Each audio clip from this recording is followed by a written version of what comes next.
అయ్యా కల్వకుంట్ల డ్రామారావు గత 10-15 రోజులుగా రాష్ట్ర వ్యాప్తంగా కుంభవృష్టి వర్షాలు కురిసి కొన్ని ఊర్లు అతలకుతలమైపోయి జనజీవనం మొత్తం స్తంభించి గోదావరి పరివాహక ప్రాంతంలో ఉన్నటువంటి ఎన్నో ఊర్లు మొత్తం దిగ్బంధనమై ఈరోజు ఊర్లు కొట్టుకపోయే పరిస్థితి వస్తే మరి నీవెక్కడున్నావు? ఏదో సామెత ఉంది, రోమ్ నగరం తగలబడుతుంటే చక్రవర్తి అంట పిడేలు వాయించుకుంటూ కూర్చున్నాడంట. మరి నీవు మీ అయ్యా ఏడ దాయి పండుకున్నారని మేము సూటిగా ప్రశ్నిస్తున్నాం. మరి నిన్న ములుగుకు సంబంధించినటువంటి శాసనసభ్యురాలు సీతక్క గారు తన నియోజకవర్గంలోని ప్రజలు 5-6 మంది చచ్చిపోయినరు, ఒక ఊరు మొత్తం గల్లంతైందని మరి నీకు ఫోన్లు చేస్తే నువ్వు స్పందిస్తలేవంట. నువ్వు పిఎలతో ఫోన్లు ఎత్తిస్తున్నావంట. నీకు కనీసం సిగ్గు శరం సోయమని ఉన్నదా అని నేను అడుగుతున్నా. ఒక ఆడపిల్ల తన ప్రాణాలు సైతం లెక్క చేయకుండా వర్షంలో తనలాడి తన ప్రజల కోసం కన్నీరు గార్చుకుంటా నీకు ఫోన్ చేస్తే సిగ్గులేని ఒక మనిషి నీవు. మరి నువ్వు ఏడవనుకున్నావు, మీ అయ్య ఏడవనుకున్నాడు, మీకేమైనా సోయి ఉన్నదా? మొన్నటికి మొన్న దశాబ్ది ఉత్సవాల పేరు మీద 100,000 కోట్ల ప్రజాధనాన్ని వృధా చేయనికి వచ్చింది. కానీ ఇటువంటి ఆపత్కాల సమయంలో ఒక 10-15 హెలికాప్టర్లు ఏర్పాటు చేసి అక్కడ ఉన్నటువంటి ప్రజలకు తక్షణ సహాయాలు కానీ తిండి కానీ వాళ్ళని పునరావాస కేంద్రాలకు ఎందుకు తరలించలేదో సూటిగా ప్రశ్నిస్తున్నాం.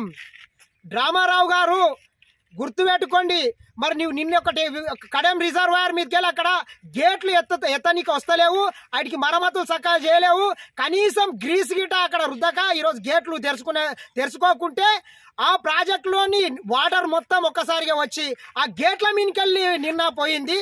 ఆ కడెం ప్రాజెక్టే పోతుంది అన్నంత పని అయింది. మరి ఆ విషయంలో నిన్ను మీడియా ప్రశ్నిస్తే ఏమంటావు? నేను పురపాలక శాఖ మంత్రిని, నాకైతే దాని గురించి తెలియదు అంటావు. సిగ్గులేని మనిషి నువ్వు పురపాలక శాఖ మంత్రి అయితే మరి ఈ రాష్ట్రంలోని వివిధ నియోజకవర్గాల్లో హెలికాప్టర్ వేసుకొని పీకుడుగానిలోకి వెళ్ళి వివిధ కార్యక్రమాలను నువ్వు ఎట్లా ఓపెన్ చేస్తావు, ఎట్లా ప్రారంభిస్తావు, ఎట్లా పాల్గొంటావు? సిగ్గు తెచ్చుకో. ఇంతనా ఒక ముఖ్యమంత్రి కొడుకు అయి ఉండి ఆ రకంగా నువ్వు సమాధానం చెప్పాల్సింది.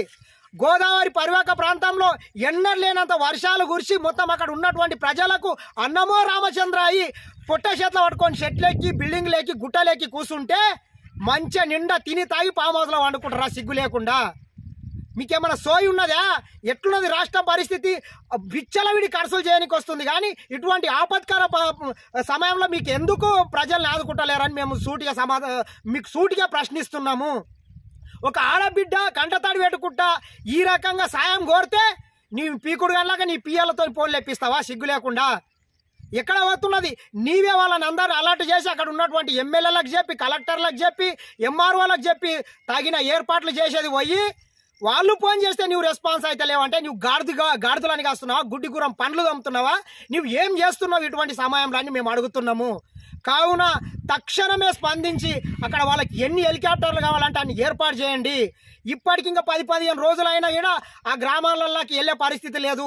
అంత వర్షం వచ్చి మొత్తం గ్రామాలు కొట్టుకపోయినాయి, ఎంతో మంది ప్రాణాలు కోల్పోయారు. కాబట్టి వాళ్ళకి తక్షణంగా అన్ని ఏర్పాట్లు చేసి హెలికాప్టర్లు ఏర్పాటు చేసి ఆ ప్రజలను మళ్ళొకసారి వాళ్ళని సరైన ప్లేస్లకు తీసుకుపోవాలని కల్వకుంట్ల డ్రామారావుని హెచ్చరిస్తున్నాం.